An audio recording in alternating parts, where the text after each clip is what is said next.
அவசர கால பிரகடனங்களை பேரரசர் மீட்டுக் கொண்டார். 66 சிறார்கள் உயிரிழக்க காரணமான மருந்துகள் நாட்டில் விற்கப்படவில்லை. தான் ஸ்ரீ நோரிஷாம் தகவல். குளத்தில் மூழ்கி 4ஆம் படிவ மாணவன் உயிரிழப்பு. விரைவு பஸ் லாரி மோதல், பஸ் ஓட்டுநர் காயம், 11 பயணிகள் உயிர் தப்பினர். வடக்கு தெற்கு நெடுஞ்சாலையில் 3 வாகனங்கள் சம்பந்தப்பட்ட விபத்தில் வாகன ஓட்டுநர் பலி.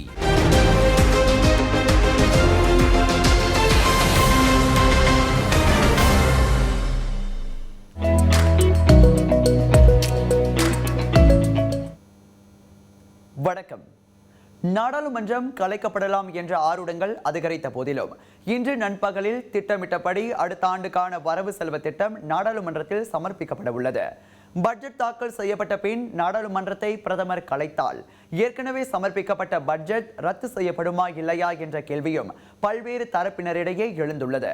திட்டமிட்ட காலத்திற்குள் வரவு செலவு திட்டம் நாடாளுமன்றத்தில் அங்கீகரிக்கப்படாவிட்டால் அதனை மீண்டும் நாடாளுமன்றத்தில் சமர்ப்பிக்க வேண்டும் என பஹாங் மலேசிய பல்கலைக்கழகத்தின் இணை பேராசிரியர் டாக்டர் வான் அஹ்மத் ஃபவுசி தெரிவித்திருக்கிறார்.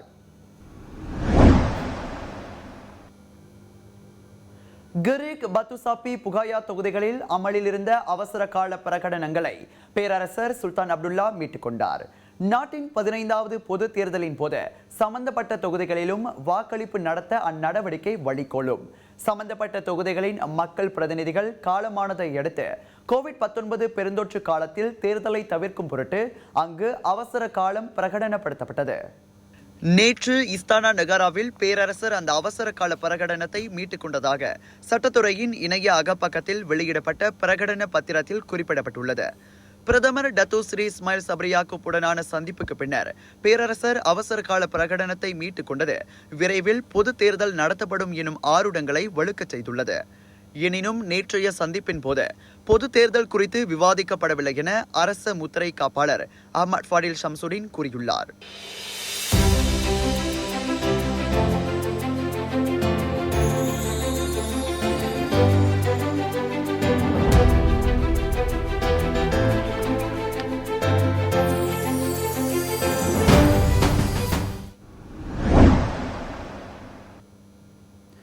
கம்பியாவில் 66 சிறார்கள் உயிரிழக்க காரணமான இந்தியாவின் திரவ வடிவிலான 4 இருமல் சளிக்காய்ச்சல் மருந்துகள் மலேசியாவில் பதிவு செய்யப்படவில்லை.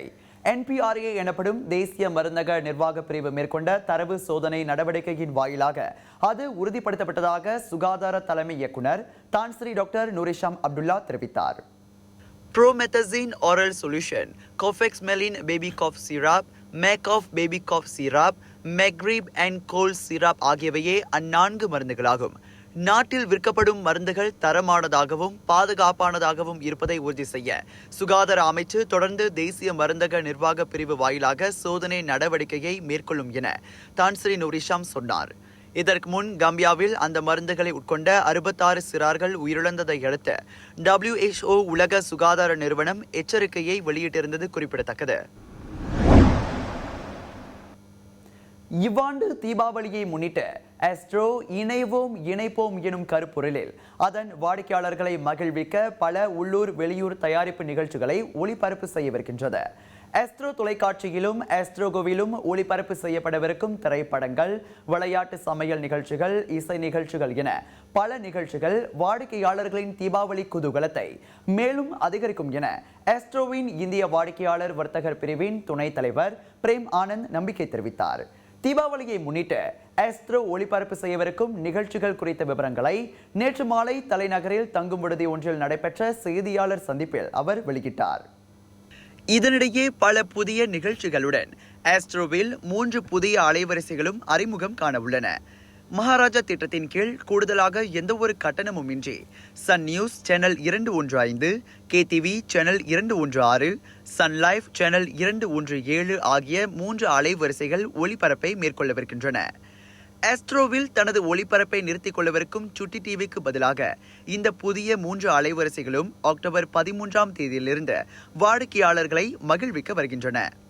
இவ்வேளையில் தீபாவளியை முன்னிட்டு ஆஸ்ட்ரோ வானவில் அலைவரிசையில் ஓ மை பேக்கரி சமையல் நிகழ்ச்சி, தல தீபாவளி விருந்து, இசை நிகழ்ச்சி, அழகு குட்டி செல்லம் டெலிமூவி, நரை வந்த பிறகு நாடகம் உட்பட உலகம் குறும்பட போட்டியின் மூலம் தேர்வு செய்யப்பட்ட சிறந்த 3 குறும்படங்களும் ஒளிபரப்பு செய்யப்படும். ஆஸ்ட்ரோ விண்மினியில் பட்டாசு படேப், பரமபதம், பட்டாஸ் ஜோடி போன்ற நிகழ்ச்சிகள் மக்களை மகிழ்விக்கவிருக்கின்றன.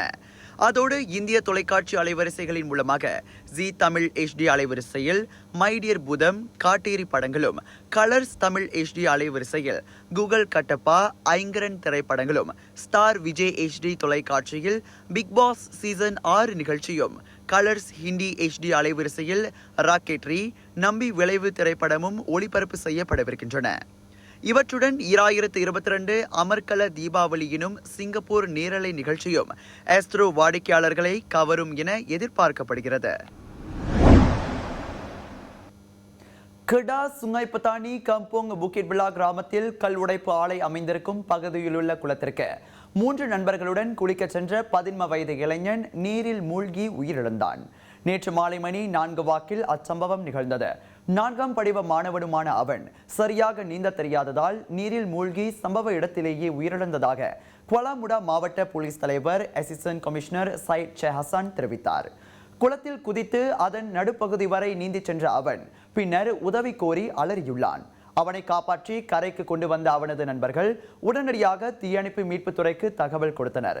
உடனடியாக சம்பவ இடத்திற்கு விரைந்த தீயணைப்பு மீட்பு படை அதிகாரிகள் சம்பந்தப்பட்ட இளைஞனுக்கு முதலுதவி வழங்கிய போதும் அவனை காப்பாற்ற இயலவில்லை. ஈப்போவுக்கு அருகே 264.8வது கிலோமீட்டரில் விரைவு பஸ் ஒன்று இரும்பு துண்டுகளை ஏற்றிச் சென்ற லோரியின் பின்னால் மோதி விபத்துக்குள்ளானது. அதிகாலை 3 மணி அளவில் நிகழ்ந்த அந்த விபத்தில் 39 வயதுடைய பஸ் ஓட்டுநர் காயமடைந்தார். விபத்து நிகழ்ந்த போது அந்த பஸ்ஸில் 11 பயணிகள் இருந்த போதிலும் அவர்களில் 50 வயதுடைய ஆடவர் ஒருவர் மட்டுமே காயமடைந்ததாக பேரா போலீஸ் தலைவர் முகமது யூஸ்ரி வெளியிட்ட அறிக்கையொன்றில் தெரிவித்தார். பஸ்ஸின் ஓட்டுநர் இருக்கையில் சிக்கிக் கொண்டதால் அதன் ஓட்டுநர் தீயணைப்பு படை வீரர்களின் உதவியோடு மீட்கப்பட்டார். சிறப்பு கருவியை பயன்படுத்தி தீயணைப்பு வீரர்கள் அவரை மீட்டனர். அந்த விபத்தின் போது மைவி கார் ஒன்று சாலை தடுப்பில் மோதியது. எனினும் அக்காரில் இருந்த ஓட்டுநரும் மற்றொரு நபரும் காயமடையவில்லை. வடக்கு தெற்கு நெடுஞ்சாலையில் 3 வாகனங்கள் சம்பந்தப்பட்ட விபத்தில் 64 வயதுடைய மிட்சுபிஷி ட்ரக் ஓட்டுநர் மரணமடைந்தார். இன்று விடியற்காலை 3 மணி அளவில் நிகழ்ந்த அந்த விபத்தில் 2 லோரி ஓட்டுநர்கள் உயிர் தப்பினர். அந்த விபத்தினால் சுமார் 5 கிலோமீட்டர் தூரத்திற்கு போக்குவரத்து நெரிசல் ஏற்பட்டது. மிட்சுபிஷி ட்ரெய்லர் ட்ரக் இசுசு லோரியுடன் மோதியது. இதனைத் தொடர்ந்து அந்த இசுசு லோரி வோல்வோ ட்ரக்கின் பின்னால் மோதியதாக ஹுலுஸ்லாங்கோர் OCPD சூப்பரிண்டென்டென்ட் சுஃபியான் அப்துல்லா வெளியிட்ட அறிக்கையொன்றில் தெரிவித்தார். மேலும் பல அண்மைய செய்திகளுக்கு வணக்கம் மலேசியாவோடு இணைந்திருங்கள். எங்கும் எப்போதும் வணக்கம் மலேசியா. நான் கிஷேந்திரன் முனியாண்டி.